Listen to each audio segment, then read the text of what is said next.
Now, I'd also like to share with our viewing audience my story of Denham Springs.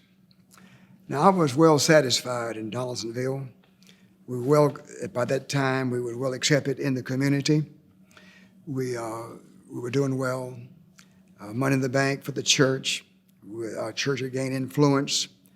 I was being approached by business people in the city to assist them and help them. So I was very happy in Donaldsonville. And then one night I had a dream. Now, when I was a kid in high school, I was a beekeeper. And we were taught in keeping bees, when the hive begins to deteriorate, that means the queen is dead. So you go in and requeen the hive, and the hive starts over again. And so in this dream, I saw a hillside filled with bee hives, and they were all broken. The supers was off of them, and the clover was all dead, and everything was just run down. And then I said, I know what's wrong. I said, it's the queens. So I went in, I requeened all the hives, and instantly the flowers began to bloom, and the grass got green, everything was buzzing, the air was fragrant, sweet with smell of honey. And then I woke up, and the Lord spoke to me and said, the place that I'm sending you is going to be run down, and said it's going to be in bad shape, but you go and I'll be with you. The same weekend, my mother had a dream. In front of the mobile home place, there was a ditch there, and it had a bridge. And she said, in the dream, she saw a wild stallion walk down the street. And I walked out in that dream to catch that stallion, and she screamed, said, Ray, don't go near that horse, he's going to kill you. I said, but you caught the horse by the bits of the bridle, and you wrestled him down to the ground, and you got on that horse and rode him away. She said, you broke him. She said, now, God told you to leave Donaldsonville, didn't you? He said, you're going to leave Donaldsonville, aren't you? I said, yes, ma'am. And he said, yes. And he said, I knew that. When you drove up the driveway, I knew what to tell you. Now, you're going to a very difficult place, but God's going to be with you, and God's going to give you favor, and you're going to succeed. And so then we went, and we resigned Donaldsonville, and went to Denham Springs. And that was different altogether. They had a nice building there, but the building was in debt. The church was in debt. The church had deteriorated down to about 12 people in the audience. The name was horrible in the city. When you said Pentecost in that town, they spit at your feet because they resented Pentecost. And in some cases, rightfully so, because the former pastor had taken advantage of them with finances and had ruined the name of the church. So when my wife and I arrived, we realized there was about 5 lawsuits against that church. Now, I didn't know a thing about law. I'd never been involved in a lawsuit. Our church at home in Melville never knew a lawsuit. Donaldsonville never knew a lawsuit. I didn't know what they were talking about. But I soon learned. And so we didn't have the money, and great debt. And there was one situation where there was a legal triangle formed by this man's actions with the business people of the city that could only be settled by arbitration. And so I went to what I thought was the finest lawyer in Baton Rouge, Walton Barnes. He was so tough that he was the only lawyer in town at that time that would sue another lawyer. He was mean, he was tough. So he worked with us. And finally, he told me, he said, Reverend, he said, I've got as many extensions on this case as I can get. It's over with. You've got to have the money Monday morning, or they are going to take this church and set it at a sheriff's cell. Now, in the meantime, there were ministers in the area that went down to the courthouse, clerk of court, and got copies of that lawsuit, which is public property. Anyone can do it. They took those lawsuits against the church, circulated those lawsuits among our people, our parishioners, to get them to leave and go to their church. Okay? So Friday, Mr. Barnes told me the sad news about the church being taken from us and sold at a sheriff's sale. So Sunday morning, I went to the pulpit and I preached like the house was on fire. I preached Holy Ghost of hell. I preached rapture. I preached everything that would make them shout. We had a great time. And after church, there was an old lady that had ridden the church bus to Sunday school that morning. And we taught her home Bible study. Lived in an old country house, all run down, needing repair.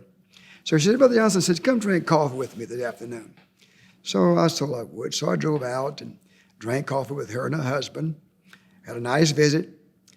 And before I left, she said, Brother Johnson, reach up on the mantelpiece. Said, there's an envelope up there. Said, take that envelope and bring it to the church. Said, y'all might be able to use it around the church. I said, Sister Cannon, I said, don't do that. I said, you need, oh no, said, this is my tithe, and said, you can have it. So I thanked her and I hugged her neck and hugged his neck. And I had a prayer with him and walked out. And so I got in my car and I drove away. And when I got around the curve where she couldn't see me, I stopped and opened that envelope. It was to the penny when I needed in court the next day, to the penny. So next morning, I met our lawyer at the courthouse in Baton Rouge. And so he was Mr. Boudreaux. He was Mr. Barnes' assistant. He said, now, Reverend, he said, I don't know what you plan to do. But he said, plan to say goodbye to that property. So as we stand on the courthouse steps, we look down the sidewalk, and here come two gentlemen walking up the sidewalk. One was the lawyer I'd met. He was the lawyer for the company that was suing us, Port Distributors in New Orleans. And so the other gentleman was the lawyer. So Mr. Boudreaux said, Brother Johnson said, have you ever met Mr. Maloney, the owner of the company that's suing y'all? I said, no, sir, I didn't. He said, would you like to meet him? I thought, no, sir, I do not want to meet him. So let's go meet him. So we walked out on the sidewalk, and I knew the attorney. He knew the attorney. And then he said, Mr. Maloney, said, this is Brother Johnson, said, the pastor of the church y'all are suing. Said, have you ever heard his story, Mr. Maloney? And the man said, no, sir. He said, well, Brother Johnson, tell him the story. So I told him the story of how that the former pastor had pulled some shenanigans there and caused all the problem. And he said, really? He said, that's how this happened?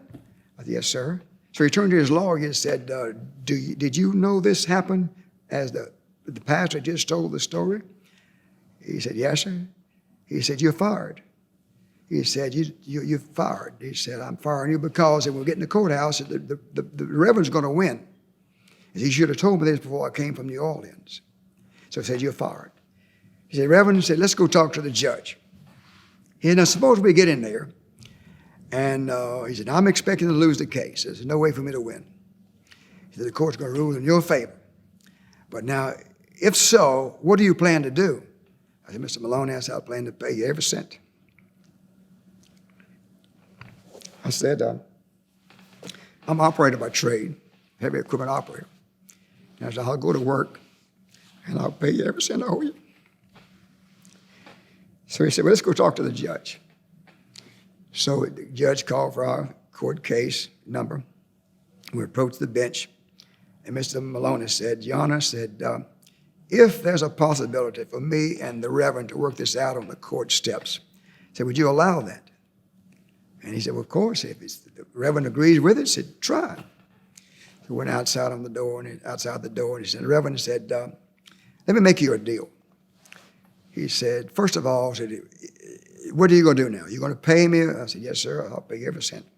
He said, well, let me make you a deal. He said, this is the best business you ever had in my life, in the history of my business. He said, I'm going to forgive you 50% of what you owe. And said, the other 50% said, I know you're going to pay me. $1 a week, $1 a month, no problem. He said, how does that sound? I said, that's great. And he said, make me a promise. If you ever need any building materials that we have, would you come talk to me personally? I'll let you and your church have it at cost. He said, how's that? I said, that's fine. So we shook hands. He walked off. So my lawyer, Mr. Boudreaux, said, now, Reverend, said, we got that solved. And now what about the money? What are you going to do about that? So I reached in my shirt pocket. I pulled out that check. It was exactly what we needed to pay the loan off. He opened that check. He said, now, Reverend, he said, now I'm not a church enthusiast. He said, but I got to say, he won the case. I didn't win it, he won it. So I'm trying to impress on our viewing audience here. It doesn't matter what skills you have. It doesn't matter what opinion you have of yourself. Maybe the devil's telling you you can't teach a successful Bible study. And the person that you're teaching is not interested. Never give up. Never give up. Shoot for the moon. If you miss, at least you're among the stars. Because God is able to do exceedingly abundant and above all you can imagine or think. Stay with it. Make your pastor the greatest home Bible study teacher you ever had, and train as many people as you can to teach as well or better than you can. And let's build the kingdom up for the glory of God.